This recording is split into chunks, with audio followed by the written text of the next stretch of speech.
Hello, and welcome to another edition of Lodging on Demand. In this episode, Lodging Editor-in-Chief Dennis Nessler discusses some of the current supply chain challenges with a pair of operations executives from prominent industry management firms. Jason LaBarge, Senior Vice President at Raines, and Tom Sprankle, VP of Operations at 24/7 Hotels. The discussion details best practices and strategies for operators to source product efficiently for various renovation and new construction projects.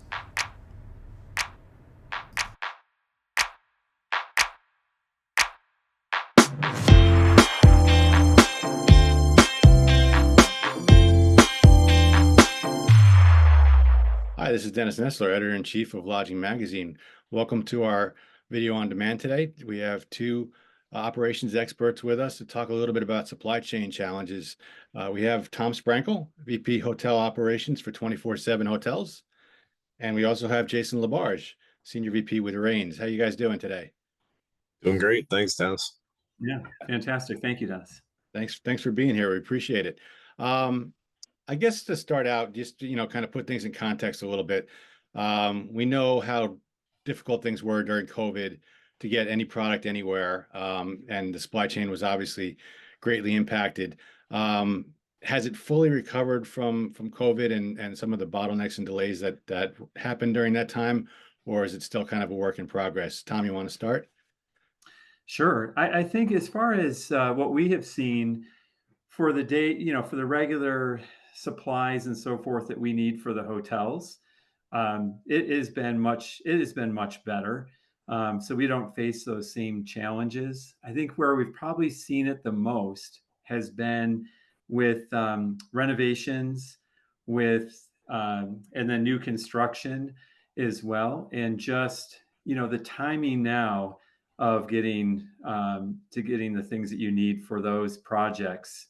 You have to plan much further in advance, and those still have quite a time a delay on those items. Yeah, I'm sure. Are renovations among kind of the most things that you're working on? I guess new construction is a little bit harder to kind of pull off these days, right? Well, we've got actually, I've got two hotels right now that are new construction underway, and again, just the lead times and trying to time that with when your expected openings, you have to be earlier, Right. and get the product in earlier to know that you have it and that it won't cause any kind of delays, to hit that target opening date. But not quite as bad as a couple of years ago. Maybe not as bad, just it's probably longer than what it used to be. But I think we learned a lot through that time. I was taking a hotel through renovation in 21. And one of the things that we learned there is that we had started without having all of the FF&E on site. And as a result of that, this project was delayed tremendously. We ended up having to utilize the existing FF&E until we could get the FF&E in. And we learned from that time that we would not do another renovation without having all that FF&E on site already. Warehouse it, know that you have it, because it was incredible, the delays and the aggravation that caused. I'm sure. Jason, any thoughts on some of that? And Dennis, I would agree. I mean, I think in general, the challenges that we saw during the COVID years are pretty far behind us at this point. I mean, I'm seeing usually a 2 to 4 week delay on product, if there is any. That is from the overseas side of things. On the domestic side, it's the shipping and receiving has been pretty on point. Day-to-day deliveries, especially from food purveyors, you're still seeing replacement of products that maybe brand mandated products for breakfast supplies that they just don't have access to for short periods of time. But they've done a good job in replacing the product, restocking the product as it does come in, and letting this is a replacement product for what you're expecting. On the renovation side, I just completed a room a full room PIP renovation at the hotel, and we didn't have any major delays. We had vanities that were 4 weeks late. We were able to get domestic made vanities as a temporary fill for a floor of rooms in a very short period of time, about a 3-week time period. And, just kind of planned ahead as Tom said. And, I think the suppliers have also learned, how to reroute shipments from port to port. That was something else our suppliers did for us. They found that the ports on the East Coast were starting to fill, so they rerouted our supplies to the West Coast ports, and we were able to get them, in a timely manner. And I think that's where you're seeing a lot of the changes have been for the better at this point. They've realized the challenges, they've made the adjustments, and we're not seeing as much delay in product. Interesting. Tom, have you seen some of that rerouting as well with product? Well, we had to kind of going back to that, not anything recently. Everything really, my hotels were all out here on the West Coast. So everything here is coming out on the West Coast already. That project from a couple of years ago, we were having the same, they had significant choke points at the terminals along the West Coast as well. So they were sitting out there somewhere in the water. They just couldn't get into port. But that isn't anything that we're experiencing now. Mm-hmm. Jason, you mentioned international. Did any of this that these delays and bottlenecks cause you to kind of relook at international, or maybe even shy away from international product in some cases? We did, Dennis. We took it on a case by case basis, depending on the timeline of the projects and what we've, when was our expected opening dates, or when was our expected finish dates for renovation? Do we have business that was being affected by that cycle of renovation that we had to be finished by? So that was the situation with my most recent reno these last few months. Was I had to be done by April 1st. We had a citywide international event coming to the market, and we had to be completed. So working through that definitely makes the choices difficult to figure out. Hey, do you want to take the chance on international, which was certainly cheaper than domestic, but you're taking a chance with the delivery times being on time and on point. And most of the manufacturers we found have been pretty honest and upfront. Things like lighting used to be a pretty long delay period over the course of the last 3-4 years, and that seems to have loosened up a little bit for us. Carpet and vinyl are back on the normal track cycle for those shipments from overseas. So I feel pretty good about it, actually, for the most part right now. Yeah.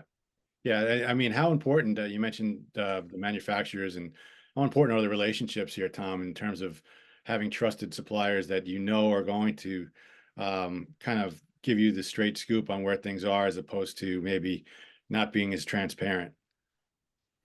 Yeah, absolutely. And we found that we had a project where we were trying to work around the delays, and we had the original purveyor.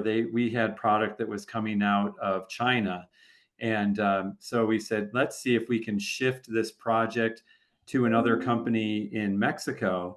And so we went ahead and made that change. And sure enough, that plant ended up shutting down before it even finished our project. So it put us even further behind. So that's a great example of trying to work around who you've worked with, who you have trust in, and we'll be a straight shooter. And that put us in a real bad situation and further behind. Yeah. In terms of cost of goods, what are you guys seeing, Jason? Any particular areas that have shot up, or that are really impacting kind of the profitability equation? Well, there's definitely been cost increases. I mean, roughly 4 to 6%, based on budgets that we've done for projects this year versus 2-3 years ago.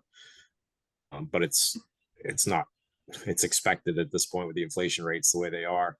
Right. I think the nice thing from a shipping aspect, though, I was talking to a couple of different logistics companies and about this over the last few months, and the logistics companies have seen quite a large drop in shipping container costs, which is also a reason why I think we're seeing goods coming quicker and easier is because they're not trying to fully load containers anymore like they were 3 years ago. They would hold shipments until they loaded a container and completely, and then send it with Right. 2 or 3 different groups orders on one container, which was fun. Interesting. Yeah, Tom, any experience with that? No, just really about the same experience with Jason and talking about the increases, that we have seen. It was shocking originally, and now I guess, building off of 23, we're not seeing the same kind of year over year increases that we saw initially. It was quite a shock to the system. But now, we just understand, and we find that the vendors are good about providing the information too on cost of goods and what they're seeing out there in the future to help us with our forecasting, and then ultimately with our budgeting later this year as well, so that we're properly planned for those increases. Yeah, absolutely. How about on the technology front? We know obviously technology has really taken hold in the last several years with regards to the guest experience. How has it helped you guys or changed what you guys do, if at all, Jason? The GPO technology for us is what's been very helpful, especially on the property levels for the hotels. They don't have the time to sit behind the desk and shop on 5 or 6 different websites, or have have meetings with sales folks that come in from different vendors and so forth. So the power of the GPO pricing has been great, and the use of the technology of having a one-stop shop location where they can go in and really look at multiple different vendors' price points and make a quick decision is super helpful. And then from a tracking aspect for us internally, and an accounting aspect, it makes things a lot easier for us. Yeah, Jason, could you just elaborate on what GPO is? Yeah, it's a purchasing platform. So different groups have buying power because they sign on management companies such as ours and ownership groups, and then go out and uh, take that and evaluate that with the vendors and get better price points for us than an individual hotel going into guest supply, and setting up an agreement. They go into guest supply with $10 million spend, $15 million spend, $20 million spend, and say, hey, we're going to bring this amount of business to you, which gets us cheaper pricing. Right, right. Tom, any thoughts on technology? No, I think it, kind of echo what Jason said about the GPOs, and I think that, one of the great benefits of that, there's that cost savings that you receive, but there's also such detail on the purchasing that you're doing, and they work with you to help you to kind of steer you to other options also that can have further savings for you, which is fantastic. And they also they provide that support.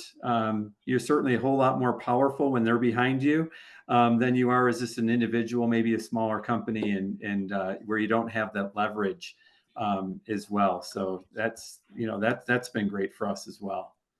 Mhm. We're just about out of time, guys. I just wanted to kind of get some final thoughts in terms of what your outlook is going forward on the supply chain and some of the challenges, maybe, the next 12, 18 months, what you see ahead, and if you see any dramatic changes or anything. Tom? I don't know if I see any dramatic changes, but what I would say is that we learned a lot. We learned a lot from what we went through from 2021, 22, that I think in many ways have helped us to be better operators. So that we're not going to we were caught off guard. Business came back much earlier than we expected, and we weren't ready for it. And then the suppliers couldn't keep up. So I think we're now more refined in maintaining our inventories, knowing exactly what we have on property. Our forecasting has become so much more important, and and for accuracy in that area as well, so that we can be really smart about the purchases that we're making, the inventory that we have on hand, that we can have the proper planning in these situations. So I think, like many things, we learn many lessons, and I think this has helped us, for the future, whatever that's going to hold. Yeah, great. Jason, final thoughts. Yeah, no, I would agree. I mean, I think that planning and execution of projects, in particular when it comes to renovations, our company has, between new openings and renovations, 11 different projects going on over the course of this year and into next year. So planning ahead for those, and making sure from a budget perspective and financing perspective, we've got what we need to get those hotels across the finish line, as well as, we can't look into the future and see where the supply chain challenges are going to be. But as Tom said, they definitely have learned from the mistakes of the last 3-4 years, and are compensating pretty well for that. And having that vendor power and being able to have open conversation, open dialogue with the vendors is important as well. And from the brand's perspective, as they continue to roll out new initiatives, I think the brands are taking an approach of giving us a little bit more leeway and extended timelines in getting these projects done, because they understand the challenges that we've faced over the last couple of years. Yeah, absolutely. I've heard that many times as well, and that's good to hear. Guys, thanks so much for being part of the podcast today, and for joining Lodging, and appreciate your thoughts, and have a great day. Thank you for listening to Lodging on Demand. If you want more content like this, subscribe to Lodging Magazine on YouTube. You can also subscribe to Lodging on Demand wherever you get your podcasts. For news and updates, follow @Lodging Magazine on Twitter, Facebook, Instagram, or LinkedIn, or visit us at lodgingmagazine.com.